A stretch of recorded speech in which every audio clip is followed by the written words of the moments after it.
Buenos días, buenas tardes, buenas noches. Bienvenidos a Diálogo de Fe y Salvación. Qué gusto y qué placer poder saludarles hoy miércoles 3 de julio del 2024. Les saludamos desde Chiquimula, departamento de Guatemala, y queremos saludarles a todos ustedes que ya están con nosotros a través de las distintas plataformas, a través de Facebook Live, a través de Radio Alternativa, a través también de Amigos TV y por supuesto también a través de Radio Cultural. Amigos, muchas gracias por acompañarnos. Queremos empezar, como lo hicimos el último episodio, dándoles un pequeño refresh de noticias, cómo amanecemos o cómo hemos pasado este miércoles 3 de julio. Empezando por el plano nacional, creo que ha sido noticia últimamente, ¿verdad? Las lluvias han estado bastante fuertes. El huracán de nombre Beryl toca Guatemala, según el INSIBUME,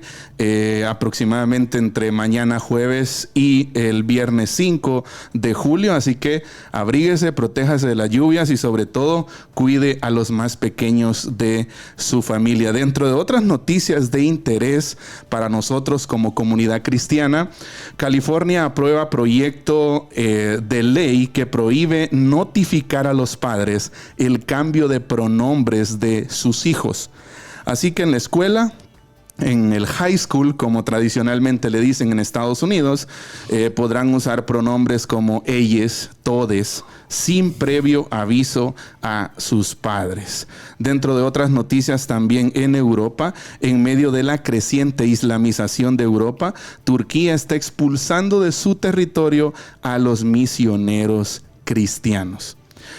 Y también, aunque no lo podamos contar como persecución hacia el cristianismo, mire, la escalada de violencia y crimen ha crecido de forma exponencial en Haití y últimamente, en la última semana, 3 misioneros han perdido la vida debido a ello.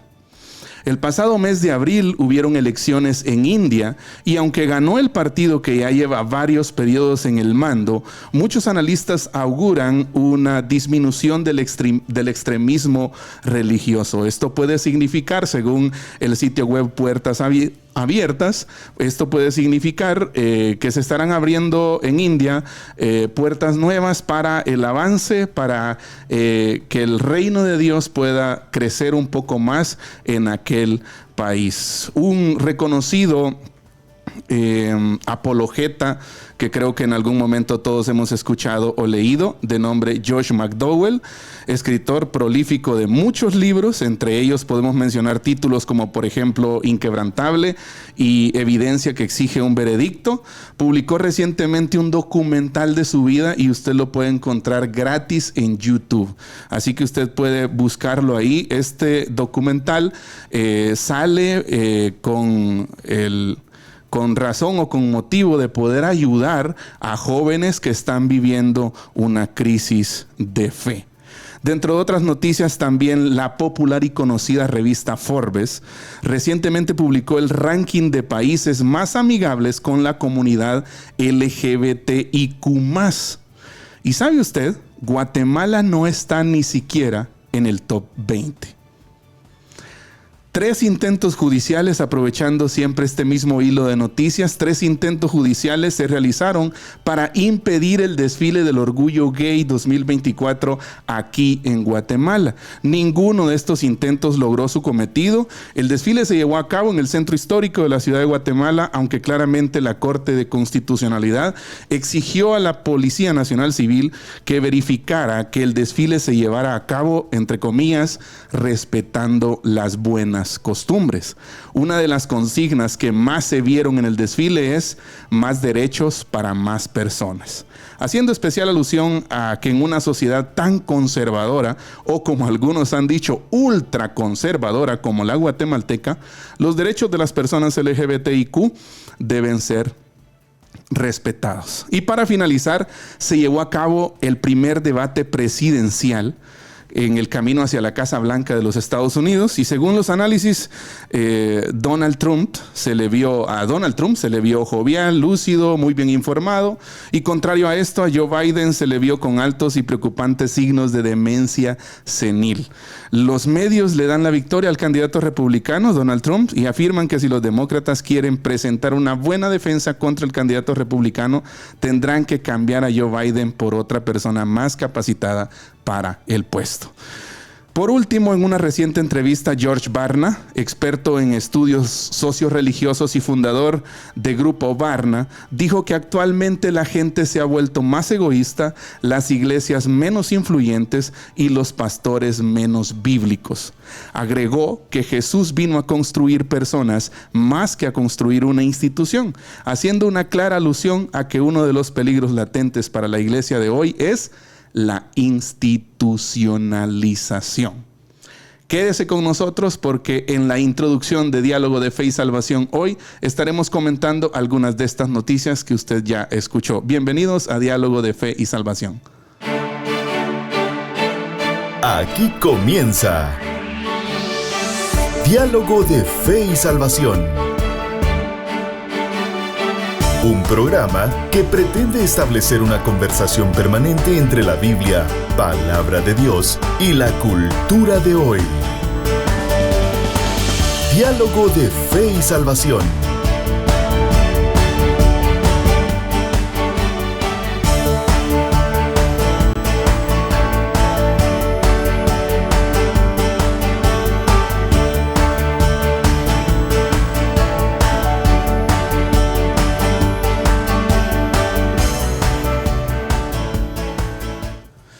Hola familia, Dios les bendiga. Después de esa introducción noticiera de nuestro hermano Eddie, pues viendo un poco acerca del acontecer mundial, pues damos gracias a Dios por un episodio más de Diálogo de Fe y Salvación. Y estamos en nuestra serie Liderazgo Transformacional y hoy estamos con el episodio 150, hermano Eddie. 150. Episodio 150, el pastor como líder, segunda parte. Hoy vamos a estar observando un poco desde la perspectiva de el Salmo 23, pastor.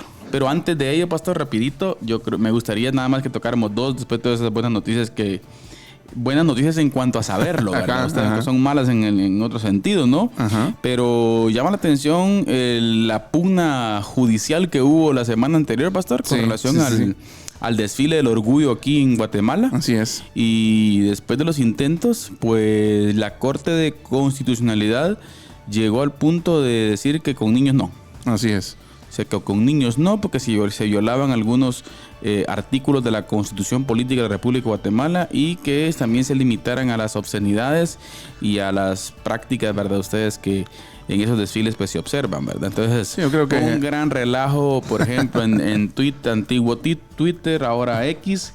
Ahí había de todo y como siempre, pastor, lamentablemente el ataque directo de estas organizaciones, de personajes que son afines a estas ideologías, ¿verdad usted? Un ataque directo hacia la iglesia.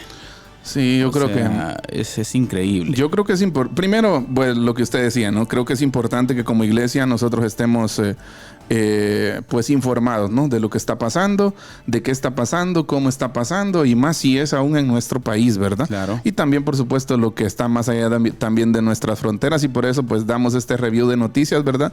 Pero con especialidad el tema que usted aborda, pastor, pienso que por un lado, pienso que es un tema que hay que tratar, tiene para discusión. Sí, tiene para discusión. Por otro lado, pues yo creo que todos estamos muy de acuerdo, ¿no? En que bueno, que hay quien que es libre de manifestarse, ¿no? Le doy una opinión un poco radical. No, un poco, tal vez, pastor, un poco, ¿qué le digo? Controversial. Ajá. Yo no estaría de acuerdo. Mire lo que voy a decir ahorita, que puede sonar como ¿qué? Herejía. ¿Sí ves? Yo no estaría de acuerdo hasta cierto punto, pastor, en impedirles hacerlo. Eso era lo que yo le iba a decir. O sea, eso era lo que yo le iba a decir. Yo creo que aquí entramos ante los principios de la libertad. Sí. Si alguien quiere, bueno, ahora yo creo que con los niños y las obscenidades, desnudeces y a veces cosas que uno ni siquiera mencionar puede, yo creo que eso sí se puede limitar.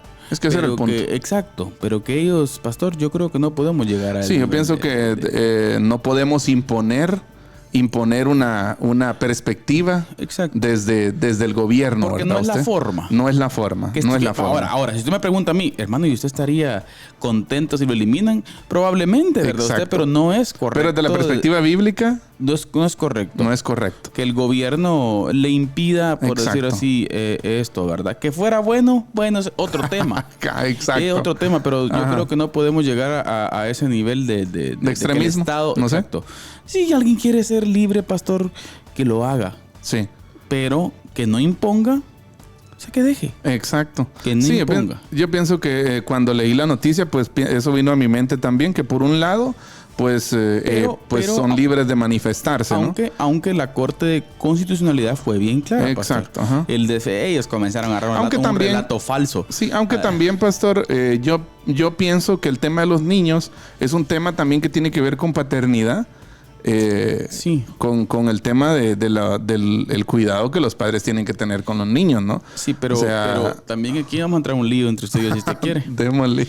Porque mire, porque tenemos que tener cuidado también con la violación de los derechos de los niños. Ajá. O sea, por ejemplo, porque alguien sea el papá de un niño no significa que tiene el derecho a violar sus derechos. O sea, ser papá no le... Es que a eso le estoy diciendo yo. Uh-huh. O sea, de que eso debería ser...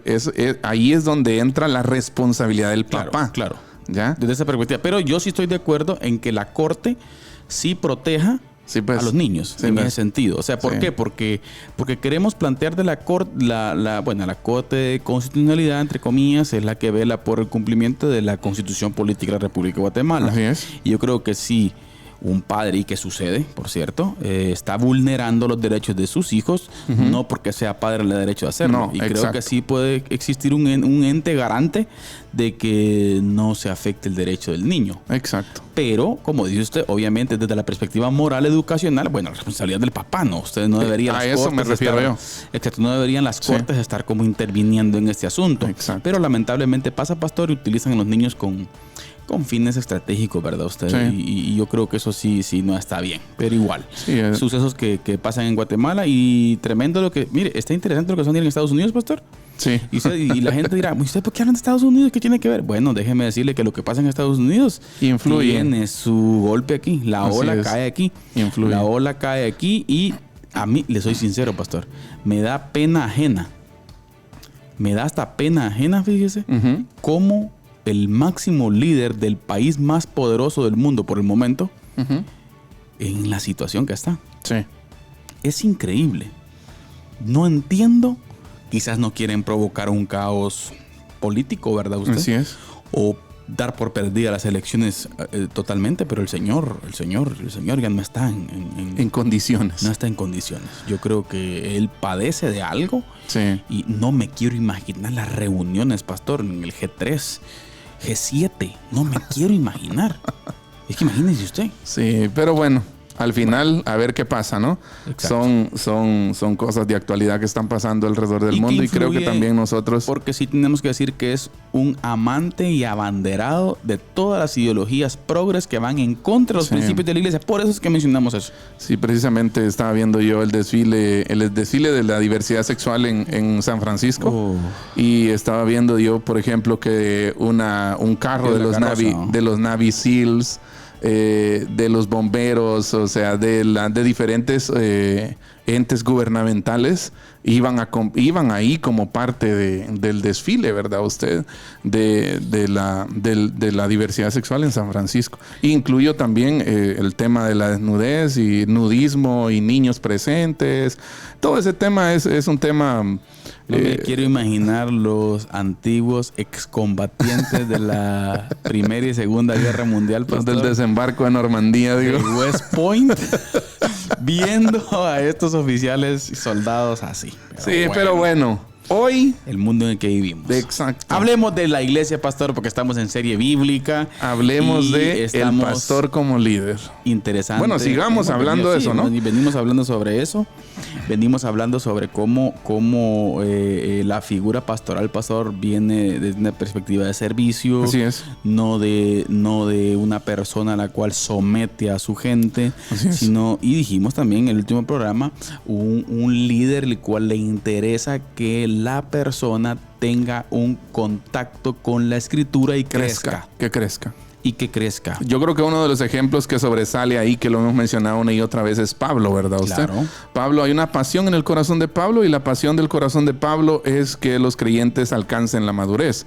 Ya, o sea, llevar gente del punto A al punto B, ¿verdad usted? Claro. Hacer los discípulos, completar ese proceso, ¿verdad usted? Buenísimo, que es un proceso que puede llevar años o meses, puede ser más corto en unos, más largo en otros. Mire, pastor, me voy a salir del guión ahorita yo, fíjese, pero hay un punto, siempre pasa, ¿verdad?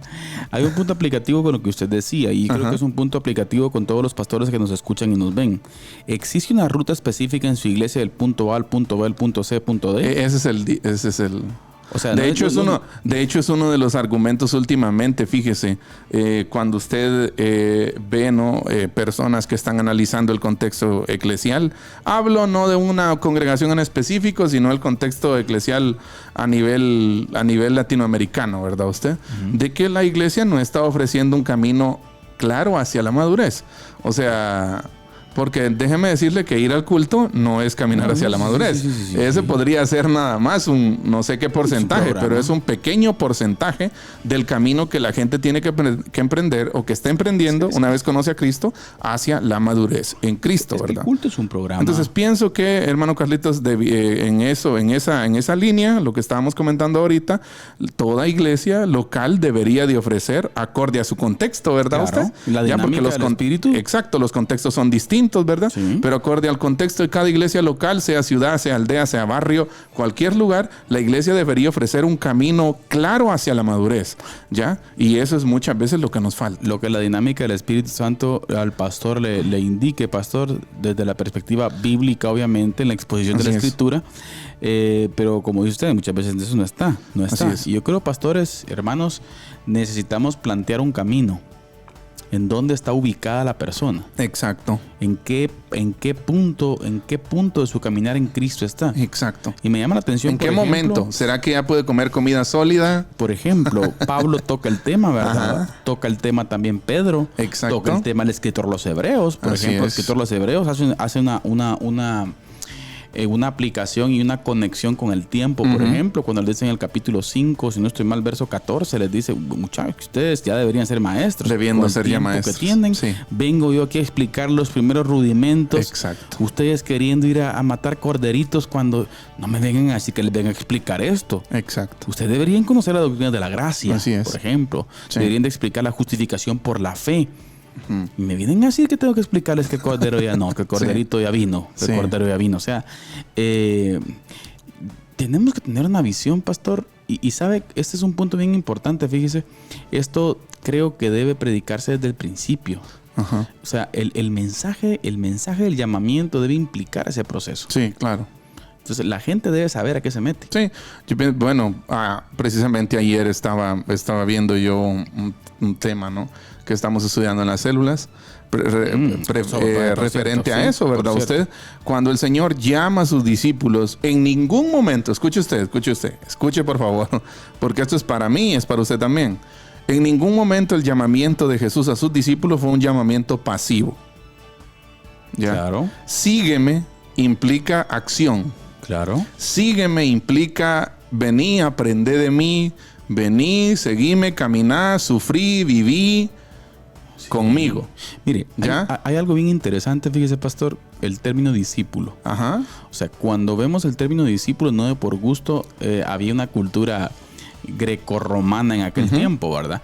Y cuando desde la perspectiva grecorromana, el término que se utiliza en el Nuevo Testamento para discípulo, pastor, tiene impreso de fondo cuáles son ¿A qué se le reconoce como a un discípulo? Exacto. O sea, a una persona que está constantemente a los pies del maestro. Exacto. Y hay rasgos en donde, por ejemplo, el maestro ya no está, los discípulos continúan. Siguen su filosofía. Exactamente. Y uno de los puntos es ese constante y continuo aprendizaje. Exacto. Entonces, cuando vemos esto, creo yo que hoy en día la iglesia ha sido limitada solo a congregarse hasta cierto punto, de tener eventos cristianos y no un proceso discipular en donde la persona sea sometida a un proceso de aprendizaje. Así es. En algún momento, yo creo que lo hablábamos la semana anterior, un pastor a mí me decía, mire, estoy contento porque me aceptaron 2 jóvenes, me decía, ¿verdad?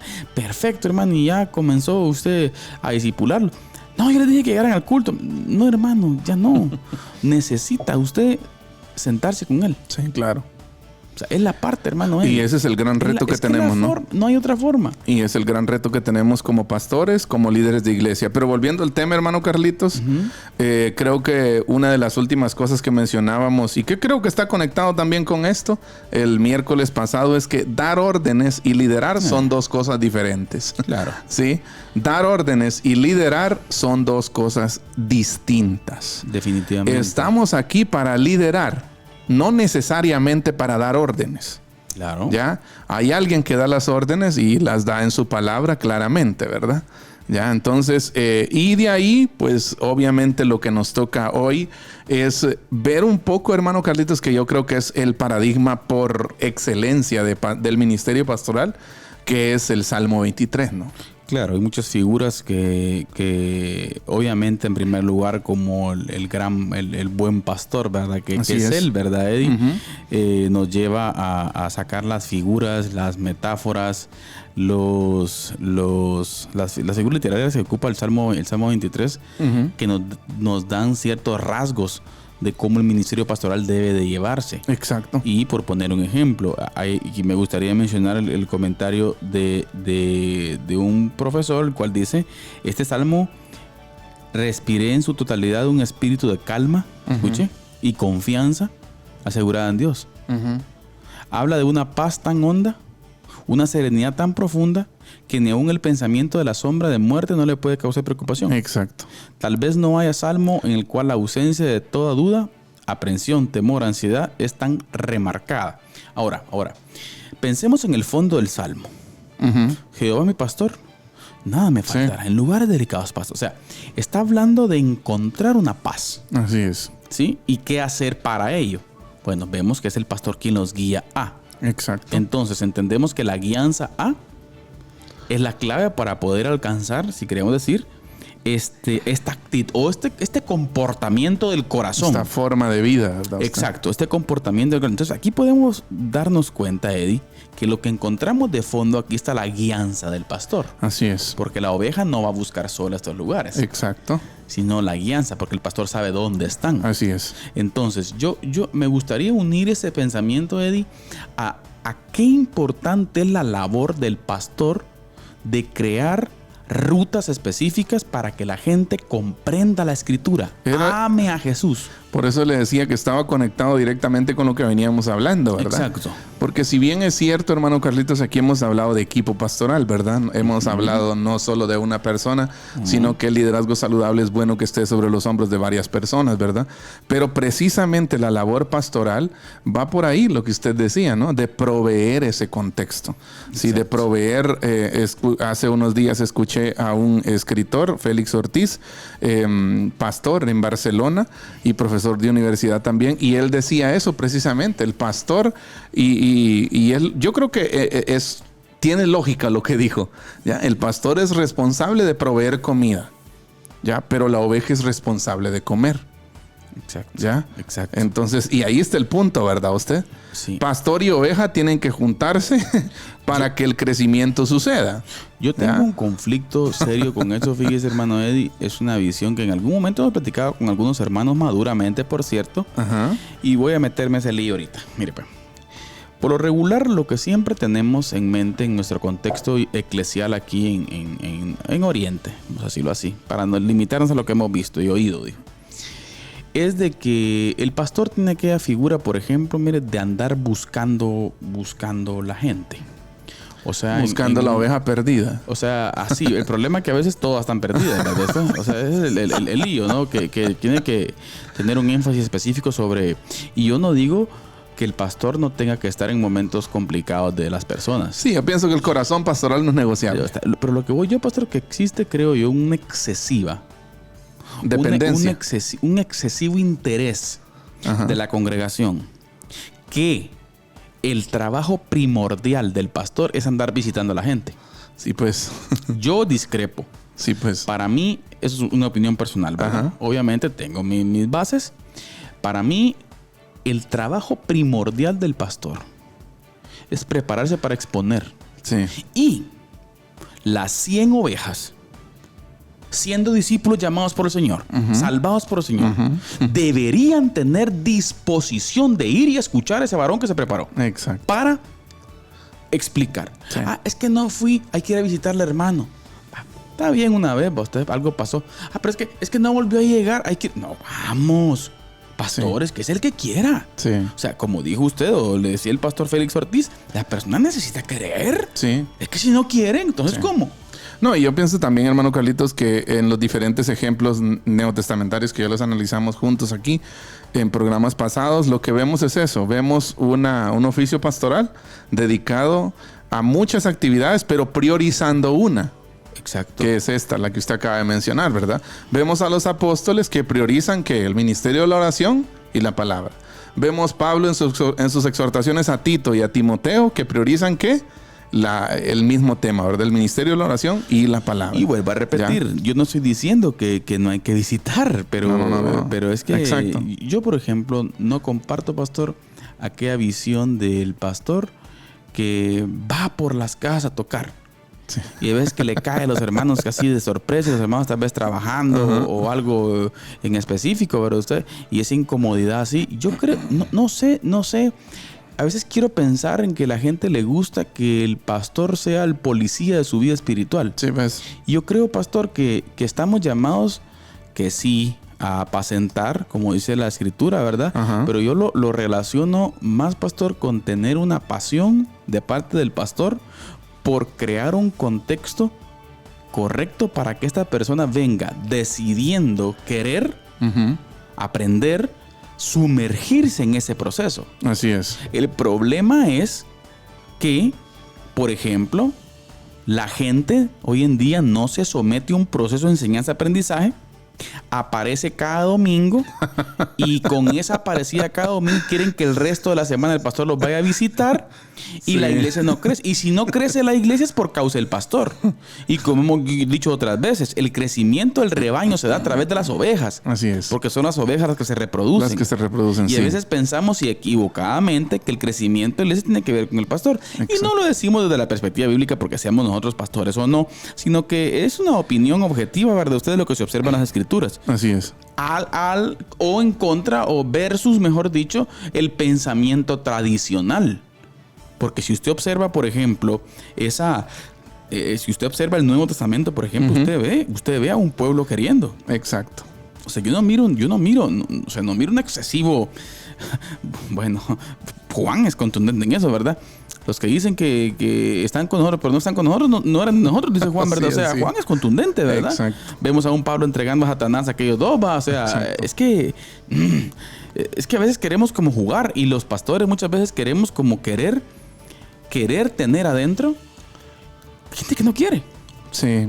O sea, eso bien quiere un tacto, ¿verdad? La tarea pastoral definitivamente es difícil, ¿verdad usted? Y creo que en esa labor, hermano Carlitos, antes de ir a la cápsula del día, cada pastor terrenal debe intentar modelar su trabajo de acuerdo al cuadro del Salmo 23. Que va a ser fácil, nadie lo está diciendo.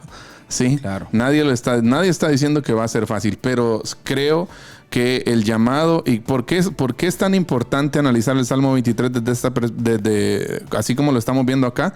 Porque en el Antiguo Testamento es uno de los primeros y más extensos, creo yo, textos descriptivos de la tarea pastoral. ¿Ya? Por eso creo que es importante que el paradigma pastoral parta del Salmo 23. Claro.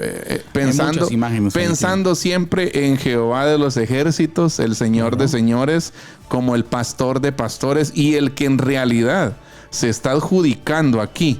El título es él, ¿verdad? Claro, Ajá. claro. Son imágenes las cuales tenemos que verlas y aplicarlas, ¿verdad? Pero bien, antes de ir, pastor, nos saludamos a los hermanos que están en la página de Facebook. Así es. Por ahí tenemos nuestro hermano Juanito Alonso ya conectado, pastor. Nuestro hermano Randy Villeda también. Saludos, hermano Randy. Saludos, Randy. Dios te bendiga. También hermano Neri Rubén. Saludos, hermano Neri. Hermana Jenny Najarro. Nos manda un saludo por ahí también. Me dice el señor. Dice hermano Minor Altán y hermana Chita por ahí conectados también. Hermano Ronald Estuardo Osorio Garnica, pastor, también. Hermano Philly Bustamante desde Dallas, Texas. Así es. Saludo, hermano. Saludo, Philly. hermano. Pregunta si está bien su nombre ahí, pastor. Hermano, Eddie. se escribe E-D-D-Y. También hermano Moy Ramos Salguero, que me está haciendo bullying a mí, pastor, todo el mes de junio, porque argumenta que el Barcelona es sí, el Barcelona es, lamentablemente, es una administración, pastor, que está entregada totalmente a la agenda. Lamentablemente, ese argumento no se lo voy a rebatir, hermano Moy, aunque él sabe también cuál es la simpatía, ¿no? También hermano Audel Noelio, hermana Elizabeth Machorro de Osorio, hermano Harold Ruiz, mire hermano Harold Ruiz Torres, hermano Saludos. Elmer García también, saludos hermano Elmer, y hermana Edna Ramírez de Vargas desde, si no estoy mal, Jampú, pastor. Y nuestra hermana Rebeca Orellana también viendo el programa y supervisando. Nos va a regañar después, pero bueno. Saludos, hermana Rebeca. Amén. Pastor, vamos a la cápsula. Vamos a la cápsula rápidamente. Vamos a la cápsula del día. Saluden, escriban ahí, compartan. Después vamos a nuevamente a saludarlo. Así que, hermano Eddie, vamos con la cápsula del día. Hoy nos trae cápsula apologética. Así que, hermano Eddie, adelante. Diálogo de Fe y Salvación presenta la cápsula del día. La cápsula del día. En tiempos como los que vivimos se hace más que necesario que nosotros como creyentes, como justificados, discípulos justificados por la fe en Jesús, hagamos apologética. Y creo que tal vez hay algunos de nosotros, ¿no?, que nos parezca quizás un poquito extraña hasta la palabra. ¿Qué es apologética? Apologética en su forma más pura y básica es argumentar y presentar una defensa de lo que uno cree y el por qué lo cree. En este sentido, nosotros debemos de argumentar nuestra fe, de presentar nuestra fe y de defender nuestra fe donde quiera que nos toque. El apóstol Pedro ya lo dijo claramente en su primera carta, capítulo 3, versículo 15. Él dice: si alguien les pregunta acerca de la esperanza que tienen como creyentes, estén siempre preparados para dar una explicación. Y creo que esas explicaciones son más que necesarias en nuestro tiempo. Que sepamos nosotros cómo argumentar coherentemente nuestra fe. Ahora quiero dejarles 3 cosas respecto a apologética. ¿Cuáles son los objetivos de la apologética cristiana? ¿Cuáles son los objetivos para que yo pueda defender mi fe cristiana? ¿Cuáles son las razones? ¿Cuáles son las metas que yo persigo al defender mi fe? Número 1, presentar la fe en Jesús. No hay que perder de vista que mi objetivo al hacer apologética o al defender mi fe en Jesús no es tanto ganar un argumento, no es tanto ganar una discusión, no es ridiculizar al otro, al que cree diferente, al ateo o a quien quiera que esté oponiéndose a lo que yo creo, ofreciendo ideas contrarias. Mi primer objetivo debe ser presentar la fe en Jesús, o sea, ofrecer pruebas de que el cristianismo es verdad. Número 2, segundo objetivo de la apologética cristiana: defender la fe en Jesús, responder cualquier pregunta que se haga en torno a atacar el cristianismo. Pero para eso yo necesito estar preparado bíblicamente. Para eso usted, joven, señorita, adulto, anciano que nos escucha, que nos ve, necesitamos comer Biblia. Sí, y no solo comer Biblia, necesitamos estudiar el contexto histórico, necesitamos estudiar los diferentes argumentos a favor de nuestra fe en Jesús, porque si usted no ha sido cuestionado todavía, estoy seguro que está cerca de serlo, porque es como va el mundo hoy en día. La fe en Jesús está siendo muy cuestionada y muy debatida. Objetivo número 3 de la apologética cristiana: atacar cualquier pensamiento contrario a la fe en Jesús. Esto consiste prácticamente en atacar la necedad de la persona que no cree. Sabe, Dios nos llama no solo a contestar las objeciones de los incrédulos, sino a ir hacia el frente en una ofensiva en contra de la mentira y en contra de todo pensamiento o argumento que atente contra nuestra fe en Jesús. Y con esto, para finalizar, quiero aclarar, ¿verdad?, que cuando decimos atacar cualquier pensamiento, nos referimos a una batalla de ideas. Necesitamos dar la batalla en el mundo de las ideas. No me refiero con esto a atacar la integridad de la persona, a atacar la persona como tal. No, debemos ser amables con las personas, pero como lo hemos dicho aquí también otras veces, duro con las ideas. No podemos ceder terreno ante las ideas contrarias a la fe, ante las ideas que atacan nuestra fe en Jesús. Así que si usted ha hecho apologética, le animamos a que lo siga haciendo. Documéntese, prepárese, estudie, capacítese y hágalo. Defienda la fe, presente la fe y ataque cualquier pensamiento que se presente contra la fe en Jesús. Y si aún no lo hace, por favor, necesitamos hacerlo. En los diferentes círculos donde nos movemos, en nuestro trabajo, en la familia, con los amigos, en la universidad, donde quiera que ustedes se presenten, en cualquier círculo social donde ustedes se mueven, estoy seguro que hay oportunidades para presentar la fe, para defender la fe y también para atacar todo pensamiento que va contra la fe en Jesús. Esta ha sido nuestra cápsula del día. Hoy ha sido una cápsula de apologética. Que el Señor les bendiga. Diálogo de Fe y Salvación presenta la cápsula del día. La cápsula del día. Bien, estamos de vuelta acá en Diálogo de Fe y Salvación y estamos de vuelta para continuar hablando sobre el pastor como líder. Una perspectiva bíblica del Salmo 23, pastor. Así que es importante observar todo eso. El programa anterior, recuerdo, Eddie, que hacíamos una alusión y me gustaría que profundizáramos un poquito más también en esto, en que cuando hablamos del buen pastor en tierras áridas de Palestina, Eddie, no estamos hablando de que, era un trabajo fácil. El trabajo no era fácil. Sí, y yo creo que el pastor tenía que ser muy sagaz para poder llevar a las ovejas, ¿verdad?, a estos delicados pastos. Ahora, yo creo que es una buena imagen para analizar, pastor, del desafío que implica también para el pastor hoy en día crear ese contexto que estamos hablando con las personas. ¿Por qué digo esto? Porque hay una dificultad. ¿Y cuál es la dificultad?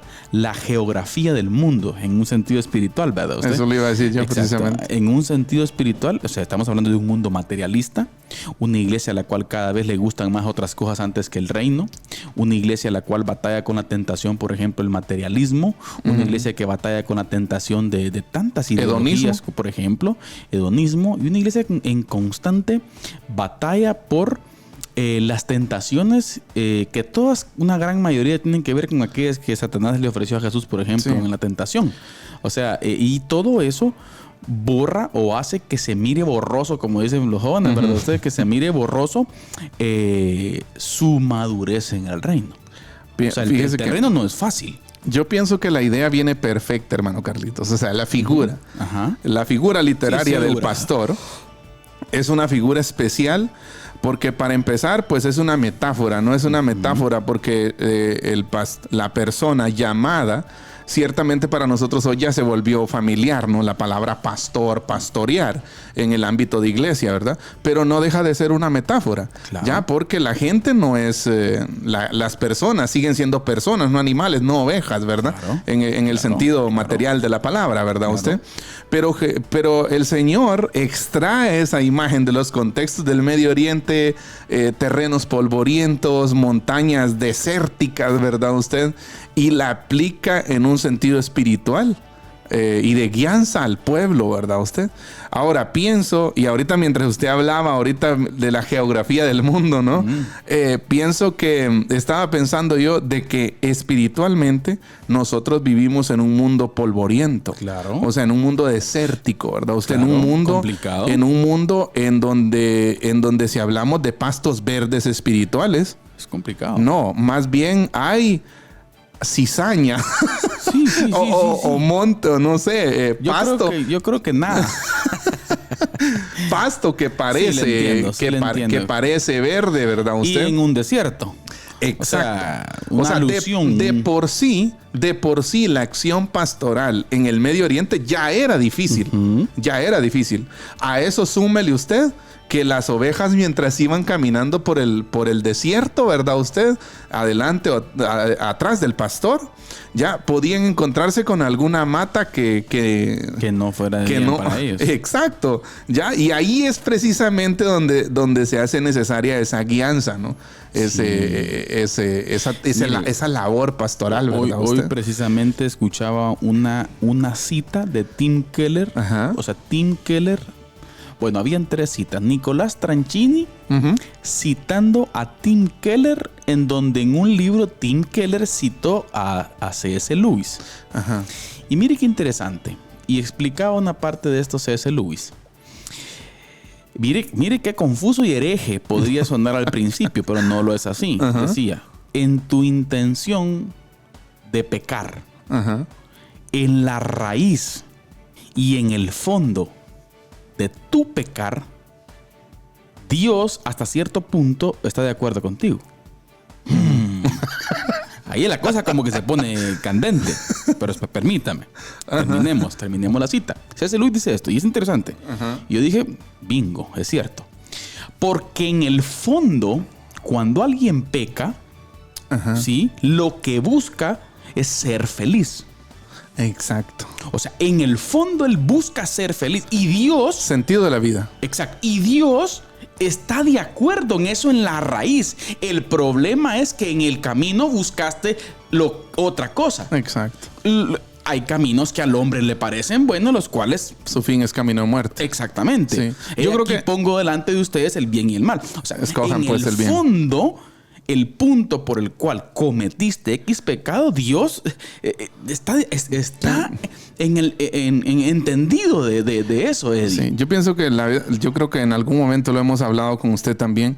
Los deseos no son pecaminosos en sí mismos. Exacto. Sí, o sea, en sí mismo desear ser feliz, desear tener una vida con sentido, una vida con significado, una vida que trascienda, no es malo. No, el problema se presenta cuando mi mente y mi corazón corrompido van en busca de eso en lugares donde eso no puede ser encontrado. Exacto. Y hablemos de X pecado. Ajá. Lo que la persona quiere sentirse bien.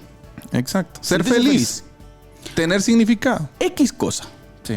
Piense en lo que usted quiera. La gente lo que quiere es eso. Y Dios nos diseñó así. Exacto. Entonces, vengo y este pensamiento lo traigo al tema y digo esto. ¿Cuánto nuestra gente, nosotros hoy en día, estamos luchando con eso? Sí. Y el Señor quiere, a través de su palabra, que nosotros aprendamos a discernir qué es lo bueno y qué es lo malo. Sí. Y que volvamos, ¿sí?, al comportamiento del corazón que Él diseñó allá en Edén al principio. Sí. Entonces Jesús vino a eso. A devolvernos al Edén. devolvernos esa oportunidad de reconciliarnos con Dios y de que el ser humano aprenda a través de la palabra. Pero, ¿por qué es importante la figura pastoral? Que a eso quiero llegar, ¿verdad usted? Que esa figura pastoral es la que va a ayudar a la gente a que encuentre la felicidad en el lugar correcto. Exacto. O sea, es el desafío del pastor. Sí. Lugares de delicados pastos. Exacto. No aquella zarza que me va a provocar... ¿qué? Ardor en el estómago. Exacto. O en algún caso, la muerte. Exacto. Una zarza venenosa, por ejemplo. Pero en el sentido de satisfacer el hambre, la ovejita va y come zarza venenosa. Exacto. Y eso puede pasar con el pueblo hoy en día. Sí. O sea, es Pienso tremenda que la es labor importante del pastor. Pienso que la metáfora del pastor sigue siendo especial. Claro. Sigue siendo el Señor, ¿no? El Señor apuntando cabal donde es, dando donde cabal es. Mire, con su palabra, ¿verdad? Cuando ¿Usted? veía la explicación dije, es que todo está, Es que todo cierto. tiene sentido. Sí. Es que la Biblia es verdad, ustedes. Sí. O sea, cómo la Biblia, pastor, es increíble cómo la Biblia escudriña al hombre. Ahora, lo difícil, creo, hermano Carlito, se presenta cuando el nacido de nuevo sigue queriendo buscar, ¿no? Esa felicidad. En el lugar incorrecto. Exacto. Hace poco yo precisamente leía Habacuc, ¿no? En donde una exhortación de Habacuc, en donde el Señor le dice al pueblo, ¿no? Que lo dejaron, que están echando en saco roto, a paralelo a lo que dice en Jeremías capítulo 9 también, en donde les dice, me dejaron a mí fuente de agua viva, pero están cavando cisternas. O sea, y miren, hermano Carlitos, eso es desde una perspectiva bíblica, yo lo entiendo así, que es una vida incoherente. Es una vida incoherente que aquel que conoce dónde está la fuente, deje la fuente y vaya a otro lado, ¿verdad? A la mente a mí, yo creo que una figura que podríamos ver, tal vez haciendo hasta tipo, ¿qué? Chistosa, ¿verdad? Usted aplicándolo a nuestros tiempos hoy. Es aquella famosa frase del Chavo, ¿verdad? Es que, pero qué bruto, ¿verdad? O sea, como seres humanos, pastor. Sí, es que andamos mal. En estos días un pastor me dijo una frase, precisamente, que ahí se las voy a dejar de tarea a todos los oyentes para que la descifren. Ajá. Porque precisamente estábamos abordando este tema de las cosas incoherentes muchas veces, ¿no? Que usted... ¿Qué hacemos? Exacto, como hijos de Dios, ¿verdad? Y él me dijo, ahí te la dejo de tarea, me dijo, ideas verdes incoloras duermen furiosamente. Ideas verdes incoloras duermen furiosamente. Bueno. Y precisamente, les doy el chivo, es una frase que gramaticalmente está correcta, una oración que gramaticalmente está correcta, pero en tema de significado es confusa, porque no hay ideas verdes incoloras. ¿Ya? ¿Ya? Y tampoco se puede dormir furiosamente. ¿Ya? Entonces, y así es algo aplicado al que ha nacido de nuevo, al Hijo de Dios. ¿Ya? O sea, si no estamos buscando esa fuente de agua viva, es algo ya entendí. Incoherente, ¿me entiendes? Ahorita entendí. Es algo incoherente, es algo que no termina de tener sentido bíblico. Miren, hablemos de aquí, bajemos un poco la cosa. El problema es que en el Nuevo Testamento usted encuentra, eso es contundente. Exacto. Usted ve los discípulos, Juan, pero fíjese que aquel que anda hasta aquí no es de nosotros.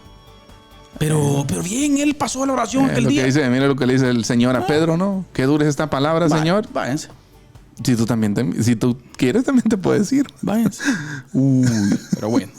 Pero bueno, hermano Carlitos, ya nos agarró el tiempo. Pero vamos a ir a la resistencia. Les recordamos que estamos abordando un poco ahí el paradigma pastoral partiendo del Salmo 23, evaluando y analizando un poco, ¿no? El contexto del ministerio pastoral desde el Antiguo Testamento. Y ahí es donde estamos platicando estas ideas. Quédese con nosotros porque a continuación le presentamos la resistencia con nuestro hermano Carlitos.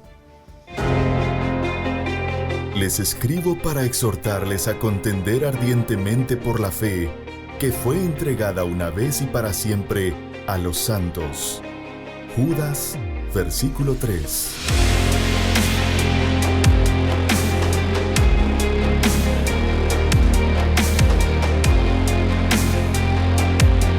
Diálogo de Fe y Salvación presenta La Resistencia.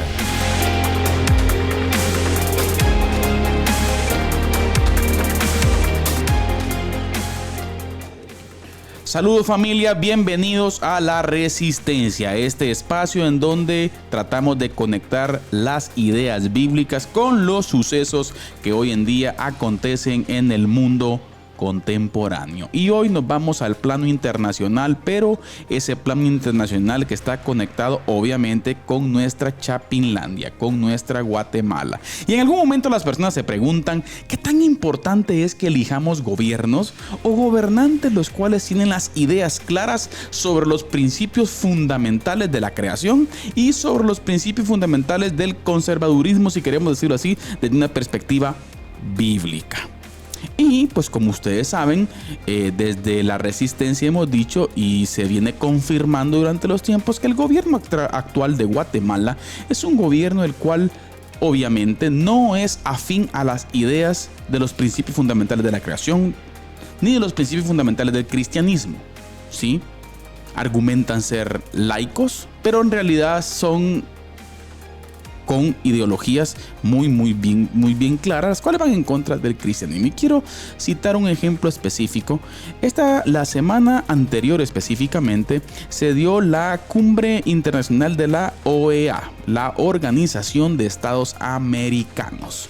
Una organización que yo más la veo como una ONG, porque es gente colocada ahí que la cual nadie eligió, la cual nadie votó para que estuviesen ahí, la cual nadie sabe de quiénes los colocan y por qué los colocan. Por lo tanto, funciona más como una ONG. Pero resulta que en esos órganos se toman las decisiones importantes para ahora ese órgano como figura imponerlos, ¿sí?, en las legislaciones nacionales de cada nación.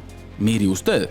Pero resulta que la semana anterior había una imposición específica con relación a leyes feministas. Y como ustedes saben, pues son leyes las cuales están totalmente orientadas al feminismo radical y a la ideología de género específicamente. A lo que quiero llegar es de que, escuchando a una analista paraguaya junto con Agustín Laje, haciendo un análisis de lo que sucedió en la cumbre, sucedió un fenómeno el cual ya años que no se había dado. Y fue que algunas naciones, pocas, se pararon, ¿sí?, se pusieron de frente y argumentaron en contra sobre las políticas feministas que querían imponer a las naciones y sobre las políticas de ideología de género y de la interrupción del embarazo, que no puedo decir la palabra aquí porque nos cortan el video, pero a lo que quiero llegar, que estas pocas naciones, ¿sí?, vinieron a dar el debate en contra. Y les quiero contar que obviamente Guatemala no. Y uno de los análisis que hace esta analista específicamente toma el dato de Guatemala. Que Guatemala históricamente había sido un país el cual se había posicionado en contra de todas estas ideologías. Históricamente por años. Pero resulta que Guatemala ahora fue afín a esas ideologías. Lamentablemente por nuestro país. Cancilleres como Diana Mondino de Argentina, el canciller salvadoreño, el canciller de Paraguay y el canciller de algunas naciones específicamente de parte de las islas del Caribe, se opusieron específicamente a esta ley y no pasaron. No pasaron por causa de que estos cancilleres se opusieron. Y cuando vieron la oposición de estos cancilleres, algunos otros se animaron también a levantar la voz. Cosa nunca antes vista según estos analistas. Pero el dato que yo quiero rescatar es que mi querida Chapinlandia, Guatemala, la cual por medios que todavía está por averiguar, terminó llegando un presidente de corte progre, hoy en día en estos entes internacionales no apoya ninguna iniciativa de índole cristiana. Así que, qué importante es que sepamos elegir gobernantes, familia. Pero no dejemos llevar por el desánimo ni por el temor. Recuerde usted, Cristo Jesús reina hoy. Esto fue La Resistencia. Que el Señor les bendiga. Les escribo para exhortarles a contender ardientemente por la fe que fue entregada una vez y para siempre a los santos. Judas, versículo 3.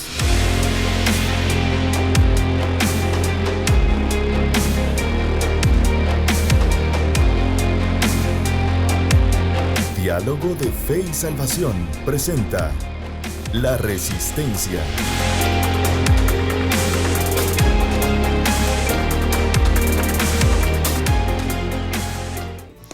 Bien, estamos de vuelta, hermanos, después de la resistencia. Muchas gracias por seguir con nosotros y gracias, por supuesto, también al pastor Carlitos ahí que nos dio una pequeña ampliación, ¿no?, de lo que está pasando en la OEA y de Organización de los Estados Americanos, por sus siglas. Por un momento pensé, pastor, retirarse de esos órganos. Sí. No, pero... Sí, Guatemala trae deuda, vaina, ¿no? Sí, es que para lo único que esos ONGs, porque me gustó la definición de Agustín Laje. Sí. Esos ya no son entes, son ONGs. Sí, pues. Nadie los elige, pastor. Sí. Y quieren imponernos una agenda ridícula. Sí. Y Guatemala. Pero es lo que está pasando. Guatemala mencionaron, fíjese interesante, AFI, por ejemplo, ha sido una organización que siempre ha estado a la defensa. Asociación a la Familia Importa, ¿no? Exacto. Y obviamente con la Cancillería, ¿verdad? Usted en apoyo con la Cancillería, pues resulta que la Cancillería guatemalteca ahora apoyando eso. Sí, pues. Bueno. Es lo que está pasando y bueno, tenemos que estar listos. ¿Qué vamos a hacer? Para presentarlo. Eso dice que estas agendas en Guatemala, entre comillas, son aceptadas. Exacto. Sí. Y ahí el por qué vamos a comenzar a ver cosillas. Sí. En este transcurrir de los años. Hay que estar atentos a ver qué pasa, ¿verdad? Pero bueno, nos toca cerrar el programa ya, hermano Carlitos, se nos fue el tiempo. Y yo quisiera concluir hoy, puesto que es nuestra última parte de El Pastor como líder.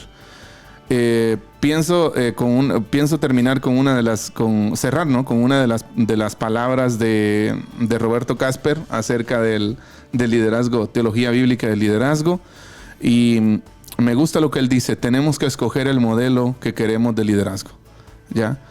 Estamos, creo yo, obligados. La Biblia nos da pautas claras para el liderazgo espiritual saludable, pero usted y yo como pastor tenemos que elegir si queremos el modelo mundano o el modelo presentado por Jesucristo. Usted tiene que elegir si quiere un modelo de dominación, un modelo de sometimiento, un modelo de dar órdenes, o si quiere un modelo de liderar, de servir, de lavar pies, ¿ya?, de ensuciarse las manos, ¿ya?, de meterse al lodo con la gente. Claro. ¿Ya? Hay que escoger, como bien lo decía en su momento Josué, ¿no?, en el capítulo 24, versículo 15. Escogeos hoy a quién vas a servir. Y obvio, ojo, que Josué dijo esto a los ancianos de Israel. Escojan pues a quién van a servir, pero yo y mi casa serviremos a Jehová. En un contexto de liderazgo también es aplicable esto, ¿verdad? Definitivamente. Y por último, hermano Carlitos, tal vez está un poco desconectado de lo que acabo de decir, pero no quería finalizar sin mencionar una pregunta que en un foro de pastores le hicieron a John MacArthur una vez, ¿sí? Y le preguntan a él, ¿cómo pudo al fin superar el orgullo? ¿Por qué? ¿Por qué es importante esta pregunta? Porque es fácil creerse superior espiritualmente cuando uno está en un papel pastoral. Claro. Es súper fácil. Pero diga la respuesta. Ya. Entonces él dijo, ¿quién te dijo que ya lo superé? ¿Quién te dijo que ya lo superé? Esperaba esa respuesta. Así que ni usted ni yo hemos superado hasta que ya no estemos en esta carne caída. Así que ahí lo recuerda. Es por eso, familia, que el papel del pastor no es un papel autoritario, hermanos, en un sentido en donde impone, ordena. Así es. Sino es uno que guía. Lidera. Ayuda. Lidera. Lava pies. Lava pies. Entonces creo yo que el carácter humilde y servicial, pastor, debe estar ahí. Tiene que estar. Esto fue Diálogo de Fe y Salvación. Gracias por haber estado con nosotros, pastor. Gracias a todo el equipo. Muchas gracias a todos. TV. Gracias. Por estar con nosotros, pastor. Así es. Gracias. Gracias, hermano Boris Díaz también, que se conectó últimamente, y hermana Nora Galdames hasta Colonia Minerva. El licenciado Misraín Manolo también. Saludos, hermano Misra. Muchas gracias. De la capital, pastor. Buen amigo, por cierto. Un gusto verlo, un gusto saludarlo por ahí, aunque sea por las redes. Un saludo. Muy bien, gracias por haber estado con nosotros, mis queridos hermanos. Siempre queremos recordarles que la verdad no solamente puede ser corrompida con la mentira, sino también con el silencio. Que Dios les bendiga. Dios les bendiga.